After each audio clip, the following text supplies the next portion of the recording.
আল্লাহ পাক রব্বুল আলামিন বলে, আজরাইল আমার বান্দা যখন নাকি ওই গরীব এতিম অসহায়কে দান করেছে, তার হাতের মধ্যে কিছু দিরহাম দিয়েছে, ওই ফকিরটা তখন কি বলেছে?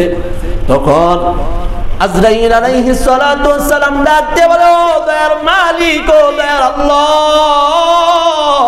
সবাই একটা মায়া লাগায় আল্লাহর একটা ডাক দেন না, বলেন না আল্লাহ। হয় নাই আর একটু জোরে জবান খুলে আল্লাহরে খুশি করার জন্য মায়া লাগায় একটা ডাক দেন আল্লাহ।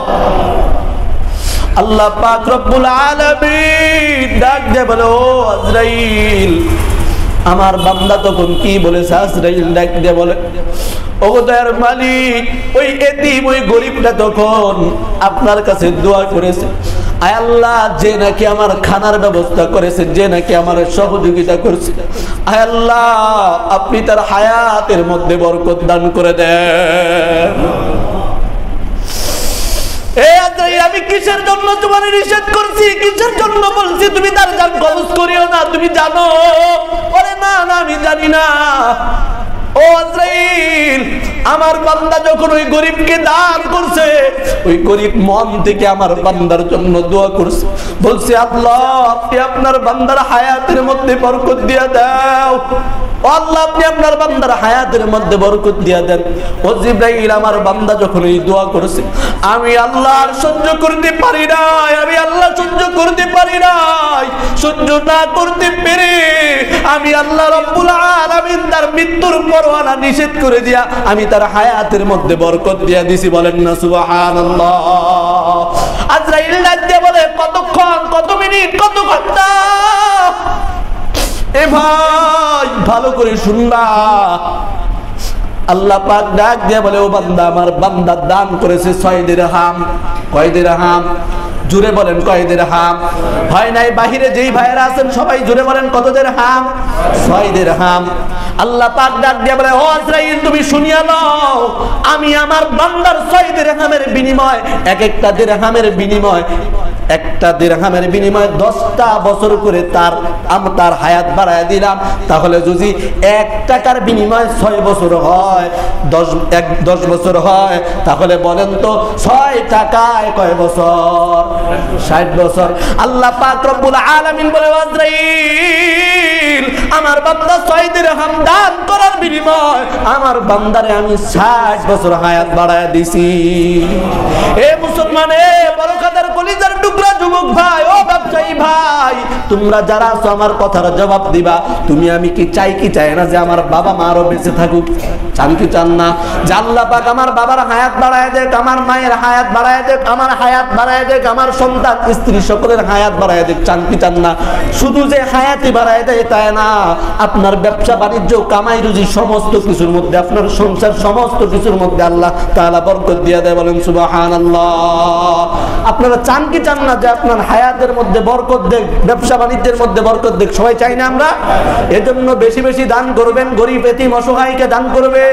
আরে আমি আনন্দে ঈদ করেছি, কিন্তু এমনও গরিব আছে এক টুকরা গরুর গোশত খাইতে পারে নাই, কারণ তার কাছে টাকা নাই। আল্লাহর রাসূল সাল্লাল্লাহু আলাইহি ওয়াসাল্লাম এই হাদিস শরীফের মধ্যে বলেন, এ আমার উম্মতের দল, তোমাদের মধ্যে যারা সদকা করবা, যাকাত করবা, দান করবা, গরিব এতিম অসহায়কে সহযোগিতা করবা, আমি নবী তোমাদেরকে জানায় দিলাম আল্লাহ রাব্বুল আলামিন তোমার হায়াতের মধ্যে বরকত দান করে দিবে, বলেন সুবহানাল্লাহ। শুধু হায়াতের মধ্যে বরকত দিবেন না, আল্লাহ পাক রব্বুল আলামিন তোমার রিজিকে বরকত দিয়ে দিবে। শুধু রিজিকে নয়, তোমার সম্পদ, তোমার সংসার সমস্ত কিছুর মধ্যে বরকত দিয়ে দিবেন কে? এই কথা বলছেন কে? as-sadaqatu taruddul বালা। তোমরা যদি সদকা করো, আল্লাহর রাসূল সাল্লাল্লাহু আলাইহি ওয়াসাল্লাম বলেছেন, as-sadaqatu taruddul বালা, সদকা করলে বালা মুসিবত দূর হয়ে যায়। সদকা করলে কি হয়? দান করলে কি হয়? বালা মুসিবত। আমার কথা বুঝেন? না বুঝলে বলবেন যে হুজুর আপনার কথা বুঝি না, বুঝাই বলেন। বুঝেন সবাই আমার কথা? দান করলে বালা মুসিবত দূর হয়ে যায়। কেমন বালা মুসিবত? আপনি কি আপনার ভাগ্য জানেন? মসজিদে আছেন, মসজিদ থেকে আপনি বাইরে যাইতে পারবেন কিনা জানেন? আপনি বাড়ির যায় ভাত খাইতে পারবেন কিনা জানেন? আপনি এখান থেকে বাড়ির সুস্থ অবস্থায় যাইতে পারবেন কিনা জানেন? কারো জানা নাই। এমনও হইতে পারে মসজিদ থেকে বের হওয়ার পর আপনি এখানে অ্যাক্সিডেন্ট হয়ে মারাও যেতে পারেন। হতে পারে কি পারে না? পারে কি পারে না? একটু কথা বলবেন, পারে না? এমনও হইতে পারে আপনি আপনার বাড়ির মধ্যে আপনার স্ত্রী আপনার সন্তানকে দেখে আসছেন, ভালো মানুষ, বাড়ির যায় দেখবেন সে এমন অসুস্থ হয়ে গেছে যেটা বলার মতো না। হতে পারে কি পারে না? আল্লাহর রাসূল সাল্লাল্লাহু আলাইহি ওয়াসাল্লাম এটাই বুঝাইছে যে যারা দান করে, সদকা করে, তাদের বালা মুসিবত আল্লাহ তাআলা এমন ভাবে দূর করিয়া দেয়। মনে করেন যে আপনি মসজিদে আসছেন, আপনার কপালে ছিল আপনি মসজিদ থেকে বের হওয়ার পরে আপনি অসুস্থ হয়ে যাবেন। আল্লাহর রাসূল সাল্লাল্লাহু আলাইহি ওয়াসাল্লাম বলছে তার আগে যদি কেউ দান করে, আপনি তো জানেন না আপনি দান করছেন, এই দানের উসিলায় আল্লাহ রাব্বুল আলামিন ওই বালা মুসিবত থেকে, ওই অ্যাক্সিডেন্ট থেকে, ওই অসুস্থ থেকে আপনারা আমাকে হেফাজত করবে। বলেন সুবহানাল্লাহ। আপনার আমার বাবা মা অনেক সময়, আপনি আমি নিজে অনেক সময় অসুস্থ হয়ে যাই, হওয়ার পর দৌড়াই বড় বড় ডাক্তার, কবিরাজ, ঠিক কি ঠিক না? লক্ষ লক্ষ টাকা খরচ করে ফেলাই, কিন্তু ভালো হয় কথা কেনা? ভালো হয় না। এরকম অনেক আছে। আজকে থেকে মনে রাখবেন যে এরকম যাদের আছে, আপনি আল্লাহর রাস্তায় দান করেন, এতিম অসহায় গরিবদেরকে দান করেন, দেখবেন আল্লাহ তাআলা তাদেরকে সুস্থ করে দিবে। সুস্থ করার মালিক কে? কোনো ডাক্তার, কোনো কবিরাজ, কোনো কিছু না। সুস্থ করা তার মালিক হলো একমাত্র আল্লাহ। আর ডাক্তার, কবিরাজ, ঔষধ এগুলো হলো উসিলা, ঠিক কি ঠিক না?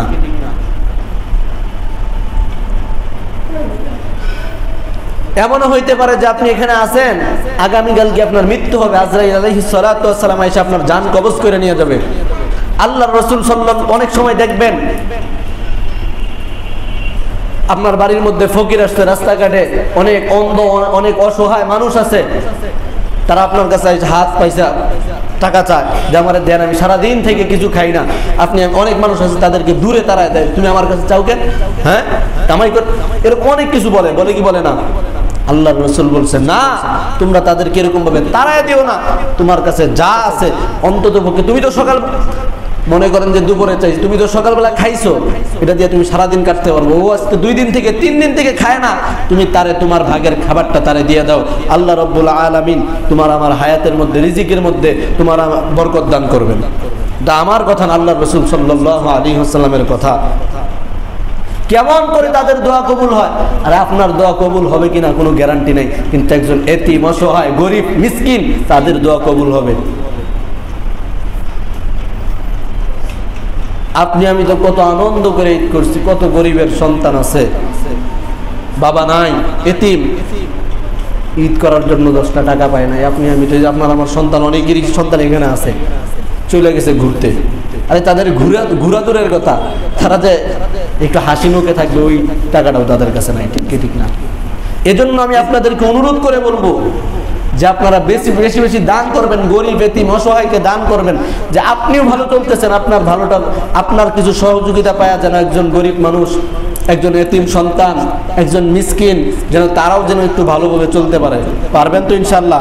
বেশি বেশি দান করবেন। আরে দান করলে তো আল্লাহ তাআলা হায়াত বাড়ায় দেয়। একটা ঘটনা মনে পড়ে গেছে, বলবো। হযরত দাউদ আলাইহিস সালাতু ওয়াস সালাম, নাম শুনছেন? যারা কথা বলেন না তারা মনে হয় নাম শুনেন নাকি? আমার প্রতি কারো মন খারাপ আছে? মন খারাপ নাই?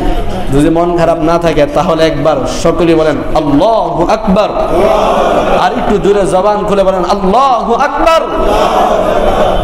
দাউদ আলাইহিস সালাতু ওয়াস সালাম তিনি নবীও ছিল, রাসূলও ছিল। দাউদ আলাইহিস সালাতু ওয়াস সালাম তার সিংহাসনে, তার আসনের মধ্যে বসে আছেন। তার জামানা যে তার বসার, তার যে একটা স্থান ছিল, একজন চেয়ারম্যানের আলাদা একটা অফিস থাকে, থাকে কি থাকে না? একজন মেম্বারের আলাদা একটা ঘর থাকে, ওইখানে মেম্বারের সাথে দেখা করতে গেলে ওই জায়গায় যাওয়া লাগে, ঠিক কি ঠিক না? ওই দাউদ আলাইহিস সালাতু ওয়াস সালাম তার কামরার মধ্যে বসে আছেন। তার পাশে তার এক শাগরেদ, তার একজন খাদেম তার কাছে বসা, তার একজন কর্মচারী। অনেকজন অনেক কিছু বলছে, মানে তার পাশে একজন লোক বসা আছে।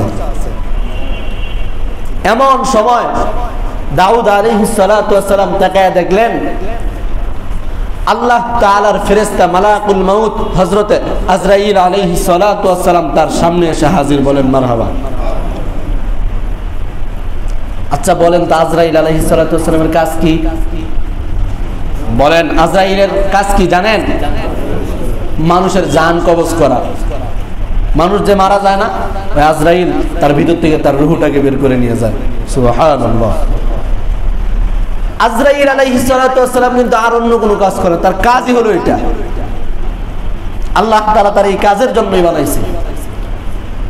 আজরাইল আলাইহিস সালাতু ওয়াস সালাম যখন দাউদ আলাইহিস সালাতু ওয়াস সালামের সামনে গেলেন, দাউদ আলাইহিস সালাতু ওয়াস সালামের ভিতরটা শুকিয়ে গেছে, একটু ভয় খেয়ে গেছে।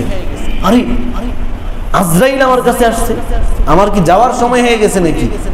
মানে একটু কেঁপে গেছে। আজরাইল তো আমার কাছে কোনো দরকার নাই, আমার কাছে কি প্রয়োজন আসছে? আমার মন বলতেছে মনে আমার জান কবজ করতে আসছে। আজরাইল তো টের পাইছে যে নবী কাঁপাকাঁপি করতেছে। আজরাইল পয়গম্বরকে ডাক দিয়া বলে, এ পয়গম্বর দাউদ, আপনি কি ভয় খাইতেছেন নি? দাউদ আলাইহিস সালাতু ওয়াস সালাম বলে, না আমি ভয় খাবো কে? তবে কিন্তু ওনার ভিতরে সব শুকিয়ে গেছে। একটু মনের মধ্যে জোর নিয়ে বলতেছে আমি ভয় খাবো কেন? বলে তাহলে আপনি কেন কাঁপাকাঁপি করতেছেন? বলে এমনি। দাউদ আলাইহিস সালাতু ওয়াস সালাম আজরাইলকে ডাক দিয়া বলে, ও মালাকুল মাউত আজরাইল আলাইহিস সালাতু ওয়াস সালাম, ও ভাই আজরাইল, তুমি আমার কাছে কেন আসছো? তুমি কি আমার জান কবজ করার জন্য আসছো নি? তোমার তো কোনো প্রয়োজন নাই, আমার কাছে কোনো দরকার নাই। তুমি কিসের জন্য আসছো? কি প্রয়োজনে আসছো? তখন আজরাইল ডাক দিয়া বলে, ও পয়গম্বর আপনি ভয় খাবেন না, আমি আপনার জান কবজ করার জন্য আসি নাই।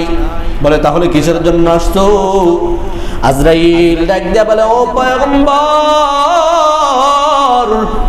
ওই যে তাকায় দেখেন আপনার পাশে আপনার শাগরেদ বসা আছে, আপনার একজন খাদেম আপনার পাশে বসা আছে। আল্লাহ পাক রব্বুল আলামিন আমাকে কিছুক্ষণ আগে আপনার ওই খাদেমকে জান কবজ করার জন্য অনুমতি দিয়ে দিয়েছে। আমরা যারা আছি আমাদের নামে কাবা নামে একটা গাছ আছে, ওই গাছের মধ্যে আমাদের সকলের নাম, বাবার নাম, সমস্ত ঠিকানা দেওয়া আছে। বলেন সুবহানাল্লাহ। আমি মাজিদুল ইসলাম, আমার বাবার নাম হেলালউদ্দিন, আমার বাড়ি আদিতমারি, সমস্ত কিছুই ওই কাবা নামের গাছের একটা পাতা আমার নামে লেখা আছে। যেদিন নাকি ওই গাছের পাতাটা পড়ে যাবে, গাছের পাতাটা পেকে যাবে, ওই দিন আমি আর দুনিয়াতে থাকতে পারবো না। আমার কাছে আজরাইল আইসা আমার জান কবজ করে নিয়ে যাবে। এরকম আমাদের সবার নাম লেখা আছে। আবার আরেকটা খাতার পৃষ্ঠা দেওয়া আছে, খাতা দেওয়া আছে, ওই খাতার মধ্যেও দেওয়া আছে। আজরাইল আলাইহিস সালাতু ওয়াস সালাম ডাক দিয়া বলে, ও ভাই, ও পয়গম্বর দাউদ, আমি আপনার খাদেম যে আছে আমি তার জান কবজ করার জন্য আসছি। বলেন সুবহানাল্লাহ। আল্লাহ পাক তার যে ঠিকানা, তার যে নামের একটা পাতা আছে, ওই পাতাটা আজকে পড়ে গেছে, তার খাতার পৃষ্ঠাটা উল্টায় আমার ঠিকানা দিয়ে দিছে। যাও যাও আজরাইল, যাও যাও, আমার অমুক বান্দা দাউদের খাদেমের জানটাকে কবজ করে নিয়ে আসো। ও পয়গম্বর, আমি এজন্য আসছি। পয়গম্বর ডাক দিয়া বলে, তুমি তার জান কবজ করার জন্য আসছো, তুমি তার কাছে যাও। আমার কাছে কিসের জন্য আসছো? আমার কাছে কি প্রয়োজন তোমার? আজরাইল আলাইহিস সালাতু ওয়াস সালাম ডাক দিয়া বলে, ও পয়গম্বর দাউদ, আমি তাকায় দেখলাম এই বান্দাটা এমন এক জায়গায় বসে আছে, যেই জায়গায় আমার আল্লাহর বন্ধু, আমার যেই আল্লাহ বানাইছে ওই আল্লাহর বন্ধু দাউদ বসা আছে।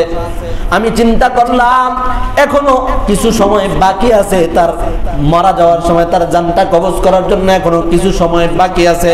আমি চিন্তা করলাম আমি ওই পয়গম্বর দাউদ যে বসা আছে, আমি আপনি পয়গম্বরের সাথে একটু কথা বলবো, পয়গম্বরের সাথে একটু সাক্ষাৎ করি, তার সাথে মত বিনিময় করি। ও পয়গম্বর, আমি এজন্য একটু আগে ভাগে আসলাম যে আপনার সাথে একটু কথা বলতে পারি, আপনার সাথে দেখা করতে পারি। তখন পয়গম্বর দাউদ আলাইহিস সালাতু ওয়াস সালাম ডাক দিয়ে বলে, ও ভাই আজরাইল, তুমি আসছো ভালো কথা, যেহেতু সময় আছে আমি তোমার একটা কথা বলবার চাই। বলে কি কথা? বলে ও ভাই আজরাইল, তুমি পয়গম্বর, ও ভাই আজরাইল, তুমি যে মানুষের জান কবজ করো, তুমি আমার কাছে আরো কয়েকবার আসছো, কিন্তু আমি তোমার আসল চেহারা দেখতে পারি নাই। কোন সময় তুমি হাওয়ার বেশে নিয়ে আমার কাছে আসছো, কোন সময় অন্য কোন মানুষের, সাধারণ মানুষের মতো চেহারা নিয়ে আমার কাছে আসছো, কিন্তু তোমার যে আসল চেহারাটা, তোমার যে আসল রূপটা, আমি তোমার ওই আসল রূপটা দেখবার চাই। আজরাইল ডাক দিয়ে বলে, নবী, আপনি আমার আসল চেহারা দেখলে সহ্য করতে পারবেন না? বলেন না আল্লাহু আকবার। নবীরে বলতেছে, আপনি আমার আসল চেহারা, আমার আসল রূপ দেখলে আপনি পয়গম্বর সহ্য করতে পারবেন না। পয়গম্বর বলেন, না, আমি আপনারা দেখবার চাই, যেহেতু সময় আছে, এই সময়ের মধ্যে আপনার আসল রূপটা আমারে দেখাবেন। বলে না, আপনি সহ্য করতে পারবেন না, আপনি বেহুশ হয়ে যাবেন। বলে না, আমি দেখবো। অনেক সময় দেখবেন অনেক মানুষ মারা যায়, মারা যাওয়ার সময় যাদের কপাল ভালো তাদের মৃত্যু তো ভালোই হয়, যাদের কপাল খারাপ দেখবেন মরার সময় যখন আজরাইল আসে, চোখ বড় বড় করে চোখ উল্টায় দেয়। যারা এরকম মৃত্যু দেখছেন তারা বলতে পারবেন ঠিক কি ঠিক না। ভয়ে তার চেহারা কালো হয়ে যায়, সে চিল্লায় উঠে মারা যাওয়ার পূর্বে। দেখবেন অনেক সময় এরকম যাদের কপাল খারাপ। কারণ এখানে আরেক কথা আছে, যেহেতু সময় নাই আর ওইদিকে যাইতে চাই না। পয়গম্বর দাউদ যখন এরকম ভাবে বলতেছে, আমি তোমার চেহারা দেখতে চাই, আজরাইল বলে, না পয়গম্বর, আপনি আমার চেহারা সহ্য করতে পারবেন না, আপনি আমার চেহারা সহ্য করতে পারবেন না, আপনি আমার চেহারা দেখতে চান না, আমি আপনারা দেখাবো না। কারণ আমি যদি, আপনি পয়গম্বর যদি আমার চেহারা দেখার পর কষ্ট পান, আমি আজরাইল সহ্য করতে পারবো না, আমি আজরাইলকে আল্লাহ মাফ করবে না। পয়গম্বর বলতেছে, না, আমি আপনার চেহারা দেখবো। তখন আজরাইল আর কি করবে? নবীর সাথে সবাই বান্দা।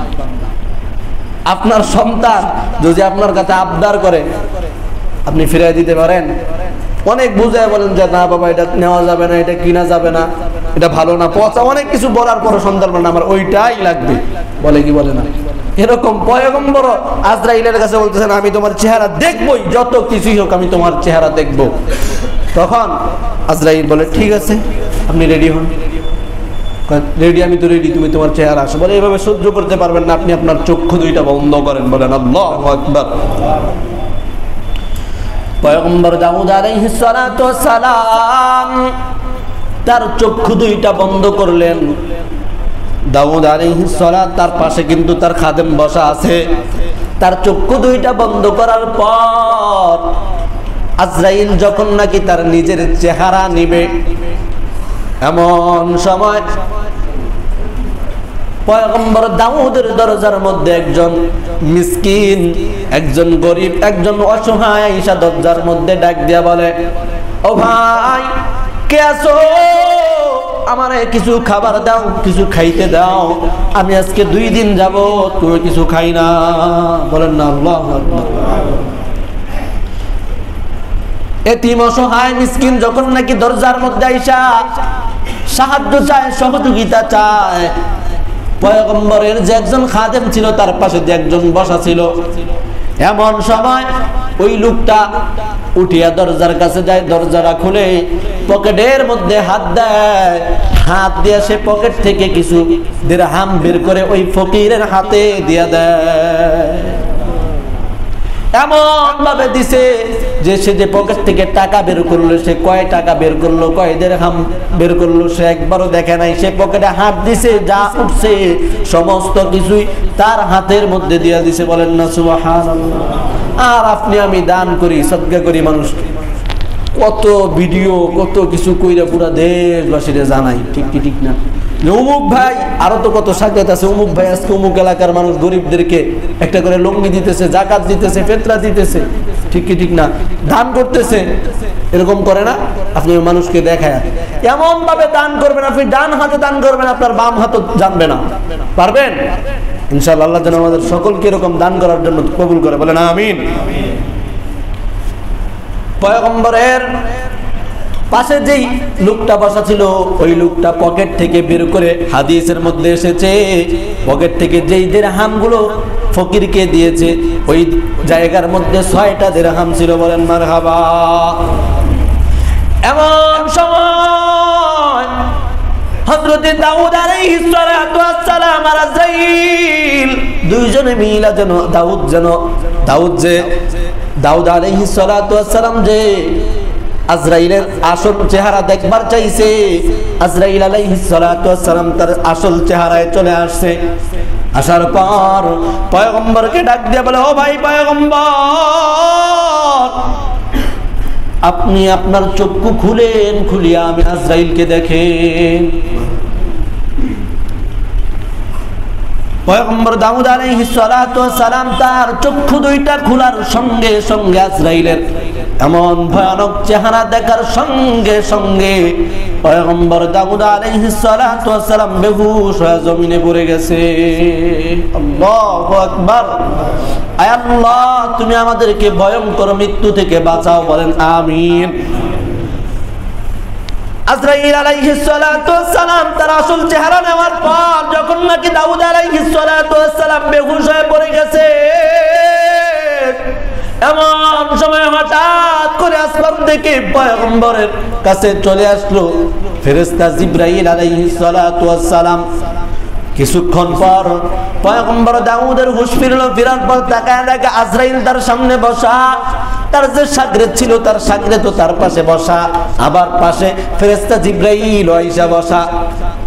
দাউদ আলাইহিস সালাতু ওয়াস সালাম রেগে গেলেন, ডাক দিয়ে বলে, আজরাইল, তুমি আমার সাথে মিথ্যা কথা বললা কেন?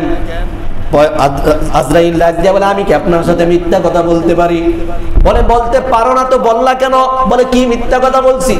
তুমি না বলছো আমার পাশে আমার যে শাগরেদ বসা আছে, আমার যে খাদেম বসা আছে, তুমি তার জান কবজ করার জন্য, তার মালাকুল মাউত হইয়া তুমি তার জান কবজ করার জন্য আসতো। আজকে এখানে কয়েক ঘন্টা হয়ে গেল, তুমি আজরাইল এখানে বসা, আমার শাগরেদ তো এখানে জীবিত অবস্থায় বসা।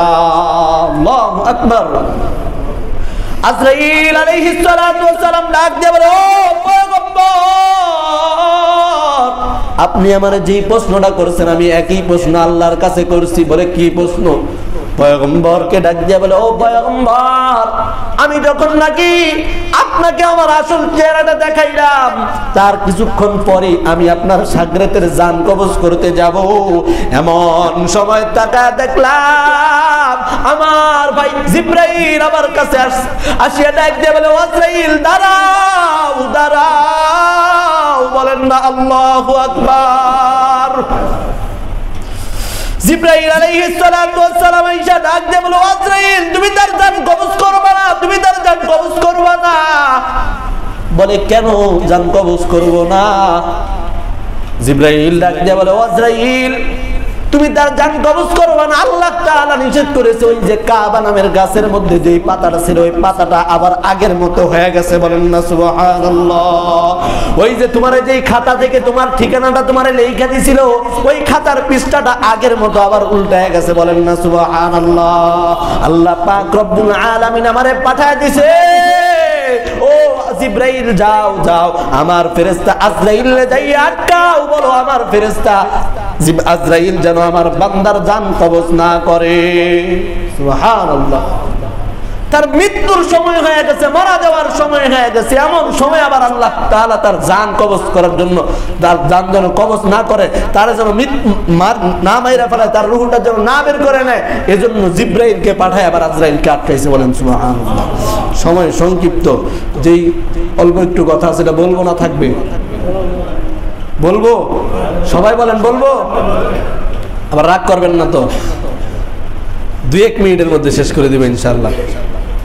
আজরাইল আলাইহিস সালাতু ওয়াস সালাম সঙ্গে সঙ্গে আল্লাহ তাআলাকে ডাক দিয়ে বলে, ও দয়ার মালিক, ও দয়ার আল্লাহ, আপনি আমারে পাঠাইছেন আপনার পেয়ারা বান্দা, আপনার বান্দার জান কবজ করার জন্য। আবার কেন আপনি আজরাইল জিবরাইলকে পাঠায় দিলেন যেন আমি তার জান কবজ না করে নিষেধ করে দিলেন? কেন কেন? আল্লাহ তাআলা আজরাইলকে ডাক দিয়ে বলে, ও মালাকুল মাউত, তুমি কি দেখো নাই? বলে, কি দেখছি? বলে, তুমি যখন আমার বন্ধু দাউদকে যখন তোমার আসল চেহারা আসল রূপ দেখাইতেছিলে, এমন সময় আমার বন্ধুর দরজার মধ্যে একজন এতিম, একজন ফকির, একজন গরিব আইসা দরজার মধ্যে দাঁড়ায় কি বলছে? আজরাইল ডাক দিয়া বলে, আল্লাহ, আপনার বান্দা তো দরজার মধ্যে দাঁড়ায় বলছে, আমি একজন গরিব, আমি একজন অসহায়, আজকে 2 দিন থেকে কিছু খাই না, কে আছো? আমারে কিছু সহযোগিতা করো, আমারে কিছু খাওয়ার ব্যবস্থা করে দাও। তখন ডাক দিয়া বলতেছে, ও আজরাইল, যখন আমার বান্দা এই কথা বলছে, তখন কি আমার বান্দার সহযোগিতা তুমি আজরাইল করছো? বলে, আমি তার সহযোগিতা করবো কেমন? আমি কি টাকা কামাই করতে পারিনি? কি আমার কাছে কিছু আসেনি? আমি তো করি নাই। বলে, কে করছে? আমার বন্ধু পয়গম্বর দাউদ করছে। বলে, না, সেও করে নাই। বলে, কে করছে?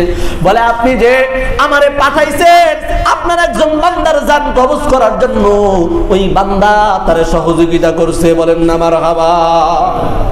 বলে, কত সহযোগিতা করছে? কি করছে? বলে, আমি তো দেখি না, আমি শুধু দেখলাম সে পকেট থেকে কিছু বের করে ওই ফকিরের হাতে দিয়ে দিছে।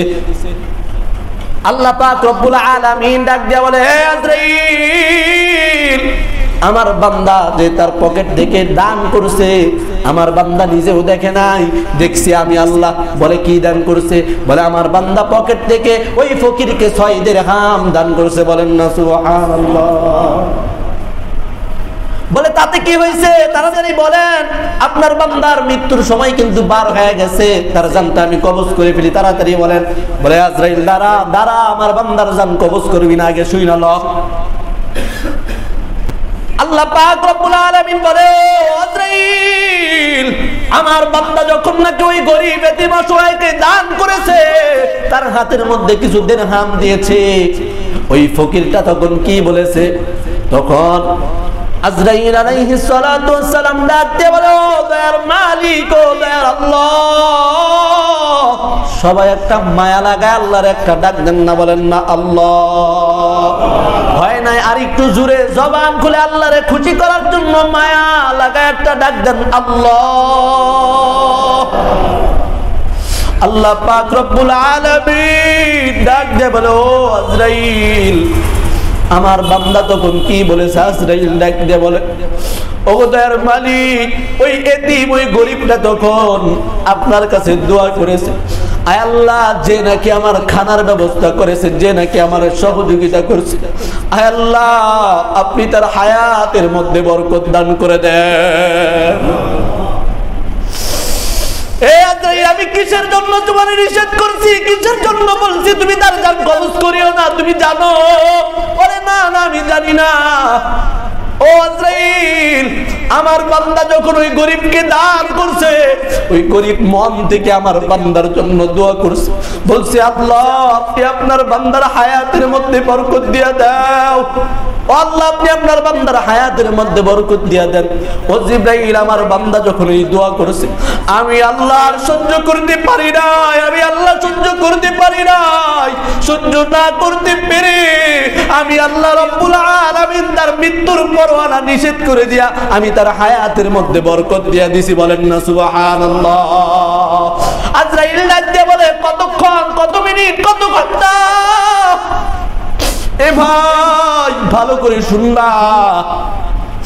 আল্লাহ পাক ডাক দিয়ে বলে, ও বান্দা, আমার বান্দা দান করেছে 6 দিরহাম। কয় দিরহাম? জুড়ে বলেন, কয় দিরহাম? হয় নাই? বাহিরে যেই ভাইয়েরা আছেন সবাই জুড়ে বলেন, কত দিরহাম? 6 দিরহাম। আল্লাহ পাক ডাক দিয়ে বলে, ও আজরাইল, তুমি শুনিয়া নাও, আমি আমার বান্দার 6 দিরহামের বিনিময়, একটা দিরহামের বিনিময়, একটা দিরহামের বিনিময়ে 10টা বছর করে তার হায়াত বাড়ায় দিলাম। তাহলে যদি 1 টাকার বিনিময়ে 6 বছর হয়, 10 বছর হয়, তাহলে বলেন তো 6 টাকায় কয় বছর? 60 বছর। আল্লাহ পাক রব্বুল আলামিন বলে, আজরাইল, আমার বান্দা 6 দিরহাম দান করার বিনিময় আমার বান্দারে আমি 60 বছর হায়াত বাড়ায় দিছি। এ মুসলমান, এ বরকতের কলিজার টুকরা যুবক ভাই, ও ব্যবসায়ী ভাই, তোমরা যারা আছো আমার কথার জবাব দিবা। তুমি আমি কি চাই কি চাই না যে আমার বাবা মা আরো বেঁচে থাকুক? চান কি চান না যে আল্লাহ পাক আমার বাবার হায়াত বাড়ায় দেখ, আমার মায়ের হায়াত বাড়ায় দেখ, আমার হায়াত বাড়ায় দেখ, আমার সন্তান স্ত্রী সকলের হায়াত বাড়ায় দেখ? চান কি চান না? শুধু যে হায়াতই বাড়ায় দেয় তাই না, আপনার ব্যবসা বাণিজ্য কামাই রুজি সমস্ত কিছুর মধ্যে, আপনার সংসার সমস্ত কিছুর মধ্যে আল্লাহ তাআলা বরকত দিয়ে দেয়। বলেন সুবহানাল্লাহ। আপনারা চান কি চান না যে আপনার হায়াতের মধ্যে বরকত দেখ, ব্যবসা বাণিজ্যের মধ্যে বরকত দেখ? সবাই চাই না আমরা? এজন্য বেশি বেশি দান করবেন, গরিব এতিম অসহায়কে দান করবেন। আরে আমি আনন্দে ঈদ করেছি, কিন্তু এমনও গরিব আছে এক টুকরা গরুর গোশত খাইতে পারে নাই, কারণ তার কাছে টাকা নাই। এ মুসলমান ভাই, আমার একটা কথা বলি, কেউ মন খারাপ করবেন না, 1 মিনিট বলবো। গতকালকে এত একটা আনন্দের ঈদ গিয়েছে, এই যে আমার গায়ে জামাটা দেখতেছেন, আমার বাবা আজ থেকে 11 বছর আগে মারা গেছে। অনেক ছোট্ট বয়সে আমি আমার বাবারে হারাইছি। গায়ের মধ্যে জামাটা দেখতেছেন, ওই 1 টাকা আমার বাড়ির কেউ দেয় নাই, আমি নিজেও দেই নাই। এই জামার কাপড়টা কিনে দিয়েছে আপনাদের খতিব সাহেব, এবং এইটা সেলাই করার জন্য একজন বক্তা দিয়েছে। বলেন মারহাবা। কালকে ঈদ গিয়েছে, কেমন করে গরিব এতিম অসহায় আনন্দের সহিত ঈদ করতে পারে না আমি বুঝছি। কাল যখন নাকি ঈদগার ময়দানে যায়, চোখের পানি দেখে আর ধরে রাখতে পারি না। আরে যদি আজকে আমার বাবা থাকতো তাহলে আমি খালি পকেটে ঈদগায় যাইতাম না। বিশ্বাস যদি করেন, গতকালকের ঈদের মধ্যে যে আমি যাব ঈদগায় যাইতেছি, 1 টাকা আমার কাছে নাই। রাস্তা দিয়া যাই, টাকা দেখি কত ছেলেরা বাবার সাথে ঈদগার ময়দানে যায়। আমি তখন চোখের পানি ছেড়ে দোয়া করলাম, আল্লাহ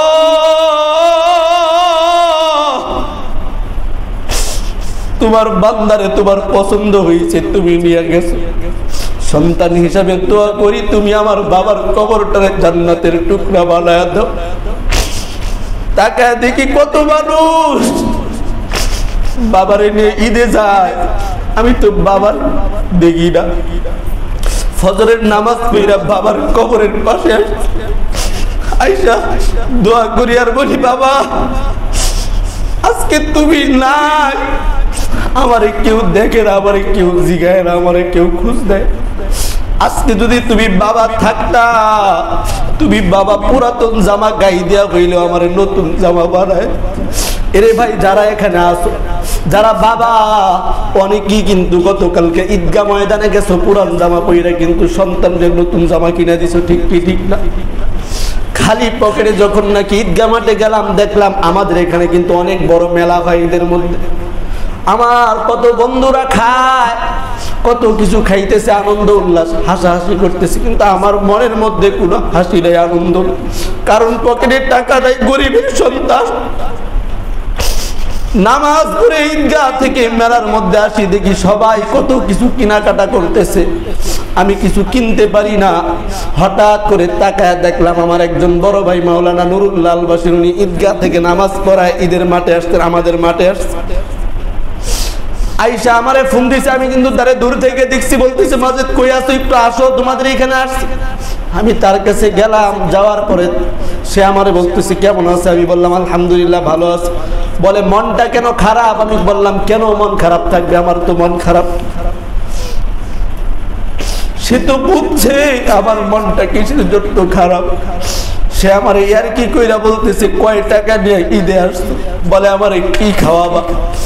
আমি বললাম ভাই আপনি যেটা খাইতে চাইবেন আমি সেটাই খাওয়াবো, কিন্তু আল্লাহর কসম আমার পকেটে 1 টাকাও নাই। সে আমারে বলতেছে আমার খাওয়ানোর দরকার নাই, আমারে খাওয়ানোর দরকার নাই। পকেট থেকে পকেটে হাত দিয়ে 200 টাকা বের করে আমার হাতে দিস, বলে তোমার যা মন চায় তুমি তা কিনে খাও, যদি আরো টাকার প্রয়োজন আমারে বলবা। এরে মুসলমান ভাই, জুতা পাই দিয়ে আসছে, 1 জোড়া স্যান্ডেল। এরকম কত গরিব এতিম অসহায় আছে যারা ঈদের আনন্দ করতে পারে নাই। আর আপনি আমি আনন্দ কইরা ঈদ করছি, কত হাসি উল্লাস কইরা ঈদ করছি, কত নানান রকমের খুরমা পোলাও খাইতেছি, গুস্ত খাইতেছি। আমি আপনাদের পায়ে হাত রেখে বলবো, অনুরোধ করে বলবো, খোদার কসম এটা আমার কথা না, আমার পয়গম্বর, শুধু আমার পয়গম্বরের কথা নয়, আমার মালিক আল্লাহরও কথা। আমার কোনো বান্দা যদি গরিব এতিম অসহায়কে দান করে, সহযোগিতা করে, আল্লাহ তাআলা তার হায়াত, রিজিক, সম্পদের মধ্যে বরকত দান করিয়া দিবে। যদি আপনি এটা বিশ্বাস করেন তাহলে দান করবেন, গরিব এতিম অসহায়কে সহযোগিতা করবেন। খোদার কসম দেখবেন আপনি আরো ভালো করে ভালো চলতে পারবেন, আপনার ব্যবসা বাণিজ্য আরো ভালো হবে।